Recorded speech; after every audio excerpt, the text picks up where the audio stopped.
Medications are stored in a clean, safe, and secure environment while incorporating manufacturer's recommendations. നമ്മൾ MOM3A നമ്മളുടെ medications store ചെയ്തത് വളരെ clean ആയിട്ടുള്ള secure ആയിട്ടുള്ള എൻവയോൺമെൻറ്റിലാണ് വേണ്ടുന്നതെന്ന് ഉള്ള ഒരു കാര്യമാണ് പറയുന്നത്.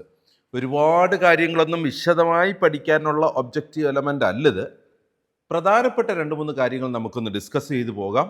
ഈ ഒരു ഒബ്ജക്റ്റീവ് എലമെൻറ്റ് MOM3A നമ്മളെ അഡ്വൈസ് ചെയ്യുന്നത് നമ്മുടെ മെഡിസിൻസ് മാനുഫാക്ചറുടെ റെക്കമെൻഡേഷൻസിന് ആനുപാതികമായിട്ടുള്ള സ്റ്റോറേജ് സ്പേസുകൾ അറേഞ്ച്ഡ് ആയിട്ട് വേണം വെക്കാനായിട്ട്. നമ്മുടെ ആശുപത്രിയിൽ എവിടെ വെച്ചാലും അത് ഒരു അൺഅറ്റൻഡഡ് ആയിട്ട് പോകാൻ പാടില്ല. അതിപ്പോൾ ഒരു ട്രോളിയിലും മെഡിസിൻ ഒരു സ്ഥലത്ത് നിന്ന് ട്രാൻസ്പോർട്ട് ചെയ്യുന്നതാണെങ്കിൽ പോലും അല്ലെങ്കിൽ സ്റ്റോർ ചെയ്തതാണെങ്കിൽ എപ്പോഴും ഒരു മനുഷ്യൻ്റെ പ്രസൻസ് ഉള്ള സ്ഥലത്താണ് ഇത് കീപ്പ് ചെയ്യേണ്ടത്. ട്രാൻസ്പോർട്ടിങ് ടൈമും അതെ, സ്റ്റോർ ചെയ്തിരിക്കുമ്പോഴും അതെ.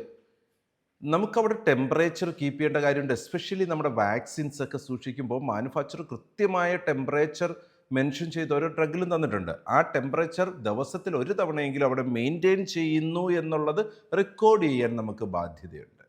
സോ ഇനിയിപ്പം നമുക്കത് അങ്ങനെ എല്ലാ ദിവസവും അറ്റൻഡ് ചെയ്യാൻ പറ്റുന്ന സ്ഥലമല്ല എങ്കിൽ നമ്മൾ അറ്റൻഡ് ചെയ്യാൻ പറ്റുന്ന സമയത്തല്ലാതെ മോണിറ്റർ ചെയ്യണം. അതേ കണക്ക് തന്നെ നമുക്കിത് ഒരു തെഫ്റ്റ് അല്ലെ ലോസ് വരാനുള്ള സാധ്യതയെ പ്രൊട്ടക്റ്റ് ചെയ്യണം. മരുന്നൊരാൾ എടുത്തുകൊണ്ട് പോകുക എന്ന് പറഞ്ഞത് ഒരു പണം എടുത്തുകൊണ്ട് പോകുന്നതിനേക്കാൾ ഡേഞ്ചറസ് സംഗതിയാണ്. നമുക്ക് ഈ ഒരു റൂം ടെമ്പറേച്ചറിൽ കീപ്പ് ചെയ്യേണ്ട മരുന്നുകളെ അങ്ങനെ കീപ്പ് ചെയ്യാം. റെഫ്രിജറേറ്റ് ചെയ്യേണ്ട മരുന്നുകളെ റെഫ്രിജറേറ്റ് ചെയ്താണ് കീപ്പ് ചെയ്യുന്നത്. ഡീപ് ഫ്രീസിങ് വേണ്ട മരുന്നുകൾ ഡീപ് ഫ്രീസിങ് ചെയ്താണ് സൂക്ഷിക്കുന്നത് എന്ന് ഉറപ്പ് വരുത്തുന്നത് നമ്മുടെ ഹോസ്പിറ്റലിൻ്റെ ഒരു സേഫ്റ്റി മെഷേഴ്സിൻ്റെ പാർട്ടായിട്ട് തന്നെ നമ്മൾ കണ്ടതാണ്. നമുക്ക് ഏതെങ്കിലും ബിയോണ്ട് എക്സ്പയറി ഡേറ്റ് മെഡിസിൻസ് കയ്യിലുണ്ടെങ്കിൽ മറ്റേതെങ്കിലും വിധത്തിൽ ഡിസ്പോസൽ മരുന്നുകളുണ്ടെങ്കിൽ അത് നമ്മുടെ റെഗുലർ പേഷ്യൻ്റ് യൂസേജ് മെഡിസിൻസ് സൂക്ഷിക്കുന്ന സംവിധാനത്തിലല്ല സൂക്ഷിക്കേണ്ടത്, അതിൽ നിന്ന് മാറ്റി നമ്മൾ സൂക്ഷിക്കേണ്ടതാണ്. സോ നമുക്ക് പ്രധാനമായിട്ടും 2 കാര്യങ്ങളാണ് ഇതിനകത്തൊന്ന് മനസ്സിൽ വെക്കേണ്ടത്. നമുക്ക് വളരെ സേഫ്, ക്ലീൻ, സെക്യൂർ ആയിട്ടുള്ള സ്ഥലത്താണ് ഇത് മരുന്നുകൾ സൂക്ഷിക്കേണ്ടത്.